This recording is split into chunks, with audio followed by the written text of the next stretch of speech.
Hello friends, आपका स्वागत है आपके अपने चैनल ऐप स्टार में। आज फ्रेंड्स मैं आपके लिए एक नया ऐप लेके आया हूँ। फ्रेंड्स ऐप का नाम है गूगल वन। इसे आप प्ले स्टोर से डाउनलोड कीजिए और इसके क्या बेनिफिट्स रहने वाला है मैं इस वीडियो में दिखाता हूँ। फ्रेंड ट्रेंडिंग ऐप है, इसके 10 मिलियंस डाउनलोड है और 4.3 रेटिंग है और आज ये प्ले स्टोर में टॉप ट्रेंडिंग पे है। फ्रेंड्स इसे डाउनलोड कीजिए, ये बेस्ट यूसेज है और आपके बैकअप के लिए बेस्ट ऐप है।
ये फ्रेंड्स एक नॉर्मल बात है, हमारा फ़ोन डैमेज होना या फिर हमारा फ़ोन रीस्टार्ट हो जाए, फ़ोन हैक हो जाए, इस तरह से हमारे जो फ़ोटोज़ कॉन्टैक्ट्स होते हैं फ़ोन में वो सब डिस्ट्रॉय हो जाते हैं, फिर हमें वो फ़ोटोज़ लेने पड़ते हैं। इस तरह से फ्रेंड्स ये ऐप आपके लिए ये हेल्प करेगा कि आप अपने सब फ़ोटोज़ कॉन्टैक्ट्स या फिर कोई भी आपकी डिटेल्स हो तो आप इसमें बैकअप के लिए रख सकते हैं।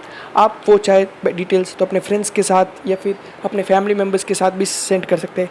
ये ऐप फिर से आपके न्यू फ़ोन में इंस्टॉल होते ही वो फ़ोटोज़ सब आपके फ़ोन में आ जाएगी। ये एक बेस्ट ऐप है फ्रेंड्स रेगुलर यूज़ के लिए। और हमारा फ़ोन जब डैमेज हो जाए तब फ़ोटोज़ को फिर से हमारे फ़ोन में इंस्टॉल करने के लिए बेस्ट ऐप है, इसे डाउनलोड कीजिए।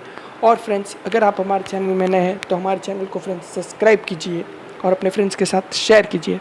मिलते हैं अगले वीडियो में। ये फ्रेंड्स हमारा इंस्टाग्राम अकाउंट है, आप हमें इंस्टाग्राम अकाउंट में भी फॉलो कर सकते हैं।